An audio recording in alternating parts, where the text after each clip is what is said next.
बच्चों, हम आज अपने फिजिकल केमिस्ट्री की वीडियो लेक्चर श्रृंखला का नेक्स्ट लेक्चर देख रहे हैं, अध्ययन कर रहे हैं। और ये वैद्युत अपघटन के चैप्टर का अगला पड़ाव है, जिसमें हम आज अध्ययन करने जा रहे हैं। वो हैं cell constant and its determination. Cell constant and its determination, या मेजरमेंट भी लिखा होता है कई जगह। तो सेल स्थिरांक तथा उसका निर्धारण या मापन कैसे निर्धारण कर सकते हैं या कैसे मापा जा सकता है, और सेल कांस्टेंट है क्या, ये आज हम चीज़ देखने जा रहे हैं। भाई, कोई भी विद्युत अपघटन की प्रक्रिया जब संपादित होती है, संपन्न होती है, पूर्ण होती है, तो वो प्रक्रिया एक सेल में होती है, एक पात्र में होती है, जिसको सेल कहते हैं। इस सेल के अंदर इलेक्ट्रोड लगे रहते हैं, जिनके ऊपर की पदार्थ निक्षेपित होता है। और इलेक्ट्रोड होते हैं तभी परिपथ पूर्ण होता है विद्युत का, और विद्युत का परिपथ पूर्ण होता है तभी विद्युत प्रवाहित हो सकती है, और विद्युत प्रवाहित होगी तो विद्युत अपघटन की प्रक्रिया हो पाएगी। अब उसके प्रक्रिया में वो जो सेल एक असेंबली बना है, उसका एक स्थिरांक होता है, तो उसको निर्धारित करना भी जरूरी है, उसको समझना भी जरूरी है। तो सेल कांस्टेंट या इट्स मेजरमेंट या डिटर्मिनेशन, यानी कि सेल के स्थिरांक और उसका निर्धारण या मापन। सबसे पहले इसकी डेफिनेशन लेते हैं या परिभाषा लेते हैं। The factor which when multiplied the factor which when multiplied with conductance the factor which when multiplied with conductance gives specific conductance is called cell constant। वापस रिपीट कर रहा हूँ बिल्कुल धीरे से, ताकि आप समझो इसको। देखो, समझना आना चाहिए। The factor which when multiplied with conductance gives specific conductance and is called as cell constant। तो वह गुणांक जिसको चालकता से गुणा करने पर विशिष्ट चालकता देता है, उसे हम सेल स्थिरांक कहते हैं। तो क्या बात है, किससे गुणा करते हैं? चालकता से गुणा करते हैं। तो क्या मिलेगा हमको? स्पेसिफिक कंडक्टेंस मिलेगा। तो वह गुणांक जिसे चालकता से, वैद्युत अपघट्य की चालकता से गुणा करने पर विशिष्ट चालकता देता है, उसे सेल स्थिरांक या सेल कांस्टेंट कहते हैं। दूसरी परिभाषा, the ratio of the distance between two electrodes, the ratio of the distance between two electrodes of a conductivity cell to their cross section area is called as cell constant. ये भी important बात बताइए। किसका ratio है? एक तो distance between two electrodes of the conductivity cell, वैद्युत अपघटनी सेल के दोनों इलेक्ट्रोड के बीच की दूरी। किसके सापेक्ष? To their cross section area, दूरी तथा उन इलेक्ट्रोड का अनुप्रस्थ काट क्षेत्रफल, इन दोनों का रेशियो या अनुपात है, उसको सेल कांस्टेंट कहते हैं। तो फिर बोल रहा हूं, किसी कंडक्टिविटी सेल के दोनों इलेक्ट्रोड के बीच की दूरी तथा उसके अनुप्रस्थ काट क्षेत्रफल का अनुपात सेल कांस्टेंट या सेल स्थिरांक कहलाता है। तो इस प्रकार से हमने परिभाषा देखी, जिसको कि दो रूप से दिया। पहला हमने ये बताया कि सेल कांस्टेंट या सेल स्थिरांक वह गुणांक है जिसे चालकता से किसी भी विद्युत अपघटनी सेल में लिए गए विद्युत अपघट्य के चालकता से गुणा करने पर विशिष्ट चालकता देता है तो वो सेल कांस्टेंट कहलाता है। और दूसरी तरह से हमने परिभाषित किया, किसी भी विद्युत कंडक्टिविटी सेल के दोनों इलेक्ट्रोड के बीच की दूरी तथा उनके क्रॉस सेक्शन एरिया अनुप्रस्थ काट क्षेत्रफल के अनुपात को भी सेल कांस्टेंट या सेल स्थिरांक कहते हैं। नेक्स्ट पेज पे now measurement of cell constant, cell स्थिरांक का निर्धारण, मेजरमेंट ऑफ सेल कांस्टेंट या सेल स्थिरांक का निर्धारण। देखिए इस चित्र के अंदर आप थोड़ा फोकस करें डायग्राम पे जो कि इलेक्ट्रोलाइटिक सेल जिसको कि कंडक्टिविटी सेल भी कहते हैं। तो इसमें देखो एक पात्र है और इस पात्र के अंदर दो तार की सहायता से कोई प्लेट टाइप लटकी हुई है और उस पात्र के अंदर कोई विलयन भी भरा हुआ है। तो जो विलयन भरा हुआ है वो है विद्युत अपघट्य का विलयन, इलेक्ट्रोलाइटिक सॉल्यूशन। और ये दो जो चीज़ें लटकी हुई, प्लेट लटकी हुई दिखाई दे रही हैं, इनको इलेक्ट्रोड्स कहते हैं।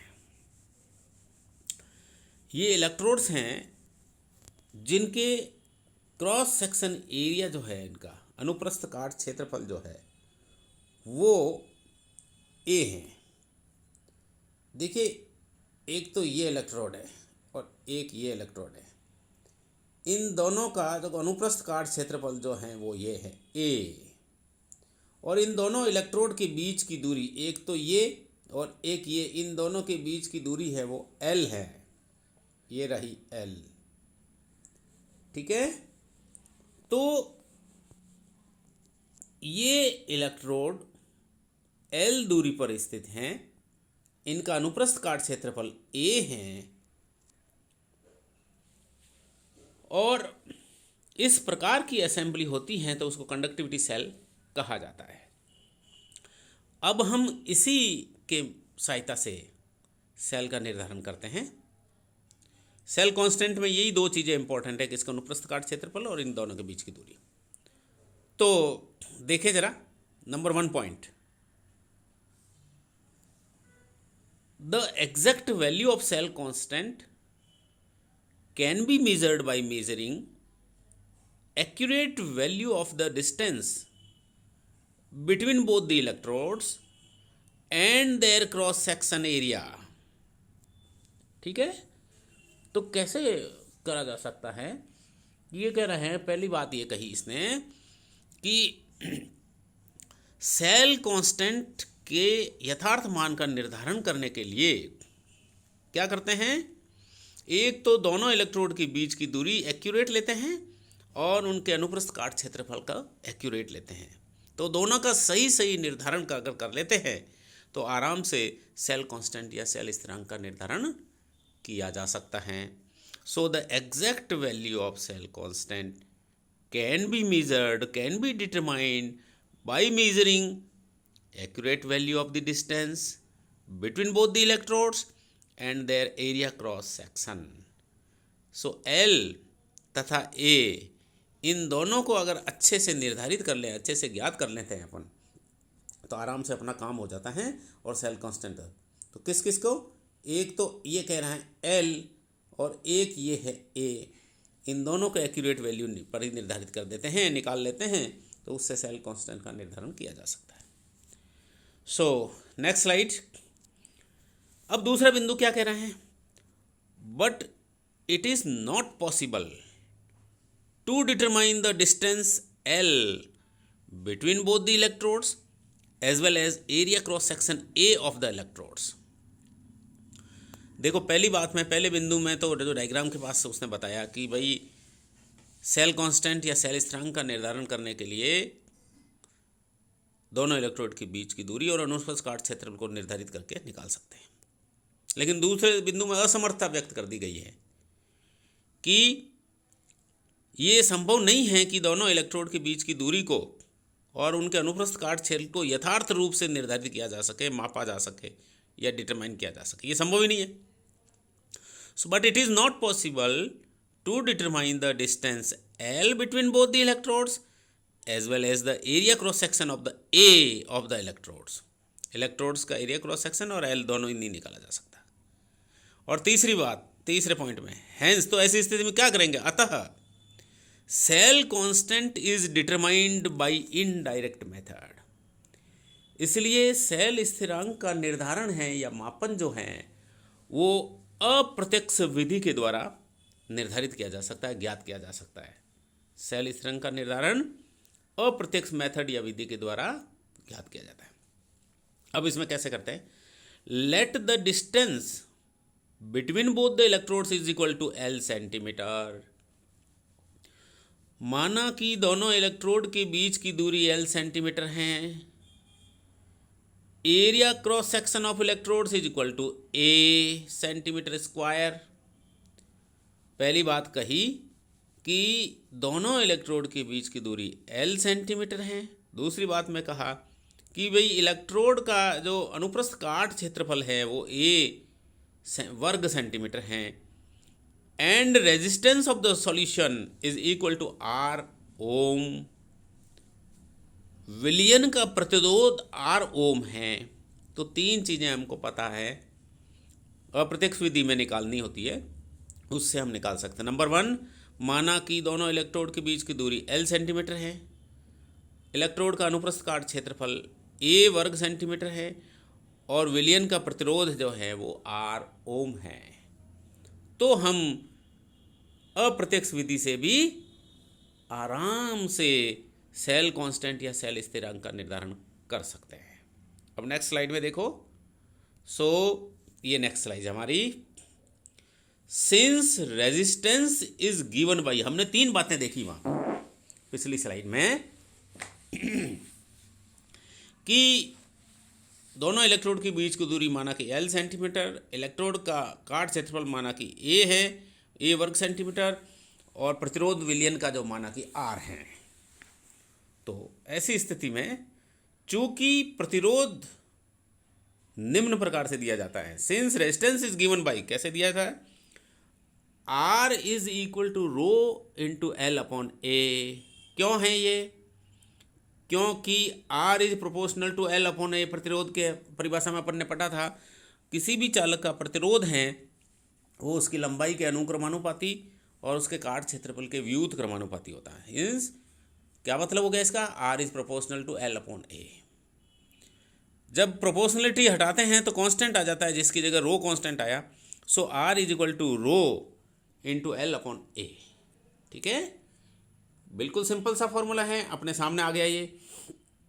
तो ये जो प्रोपोर्शनलिटी कांस्टेंट हटा तो कांस्टेंट आया रो, ये वाला। So R is equal to rho into L upon A। अब अगर इसको हम R को 1 अपॉन R कर दें तो इक्वेशन ये भी उल्टी हो जाएगी। देयरफॉर ये वाली इक्वेशन की बात कर रहे हैं हम, 1 upon R is equal to 1 upon rho into, ये देखो A ऊपर चला गया और ये नीचे आ गया। सो यहाँ पे ये देखिए आप इस समीकरण में, so 1 upon R is equal to 1 upon rho into A upon L। अब परिवर्तित इस प्रकार से हो गया, 1 upon R equal to 1 upon rho into A upon L।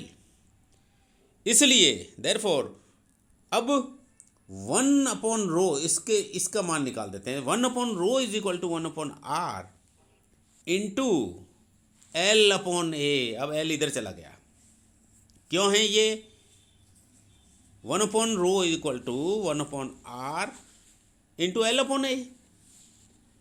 अब चूंकि kappa K is equal to होता है 1 अपॉन रो और चालकता C है वो होती है 1 अपॉन R, तो इस समीकरण के अंदर हम एक तो 1 अपॉन R की जगह C लिख देंगे और 1 अपॉन रो की जगह कप्पा K लिख देंगे।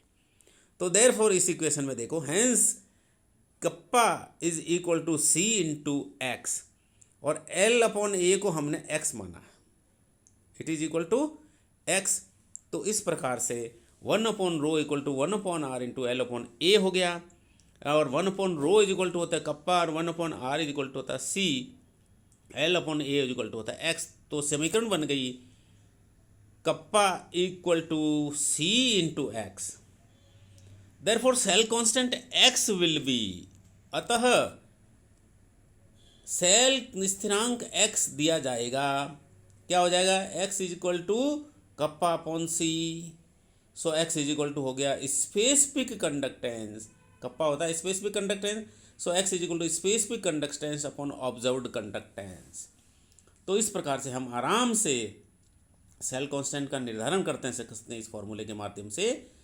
स्पेसिफिक कंडक्टेंस किसी भी पोटेशियम क्लोराइड का जो कोई मानक विलयन है उसका है, और ऑब्जर्व्ड कंडक्टेंस क्या करते हैं, उसी मानक विलयन का पोटेशियम हम प्रयोगशाला में बनाते हैं और उसका कंडक्टेंस ज्ञात करते हैं, और फिर क्या करते हैं, जो लिटरेचर में स्पेसिफिक कंडक्टेंस उस मानक विलयन का दे रखा है उसकी वैल्यू अपॉन अपन ने निकाला प्रयोगशाला में, उसकी वैल्यू रखते हैं और उनको जब डिवाइड करते हैं तो वैल्यू आती है उसकी सेल कांस्टेंट होती है। तो हम आसानी से इस प्रकार से सेल कांस्टेंट का निर्धारण कर सकते हैं। So thank you.